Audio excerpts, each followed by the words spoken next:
vermeye başlamış. Rabbim isabet ettirsin her attıklarını inşallah. Tekbir! Tekbir! Tekbir!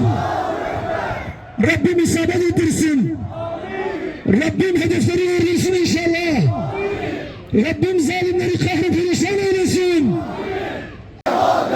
Cenk, cihat, şehadet. Evet, son güzel bir vereceğim Mesut Hocam daha geçecek. Kassam Tugayları bir hattında İsrail askerlerini pusuya düşürdü. Kornet füzeleriyle tanklar vuruldu. Ölen ve yaralanan Siyonist askerleri var. Tekbir!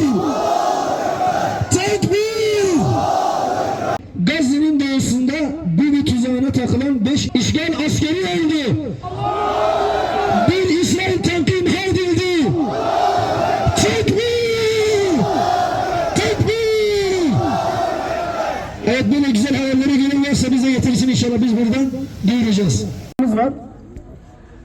Allah rızası için hepimiz bu gece ailece, çoluk çocuk, büyük küçük, yaşlı genç hepimiz evlerimizde seccadelerimizi serelim.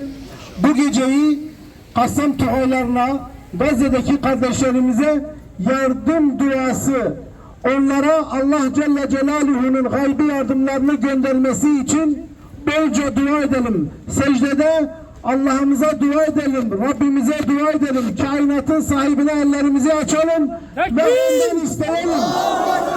Onun gücü, onun gücü, kuvveti, kudreti, azameti her şeye galiptir. O galiptir. Kimse onunla başa çıkamaz. Onunla savaşan mutlaka yenilir. Onunla savaşan mutlaka zelil olur. Ama biz Müslümanlar izzeti her zaman Rabbimize sığınmakta bulmuşuz. Değerli kardeşler, şimdi biz bugünkü programımızı bu geceki olaylardan dolayı, saldırıdan dolayı böyle bir program yaptık. Rabbim Celle Celaluhu hepinizin hayrını kabul etsin. Şimdi dediğim gibi hepimiz hanelerimize, meskenlerimize gidelim ve ailece bu geceyi kardeşlerimize hasredelim. Bu geceyi onlara ayıralım. Dualarımızla, secdelerimizle, tesbihatlarımızla, Kur'anlarımızla Rabbimize yönelelim. Onlara fetih kapısını açsın. Onları gaybi yardımlarıyla desteklesin.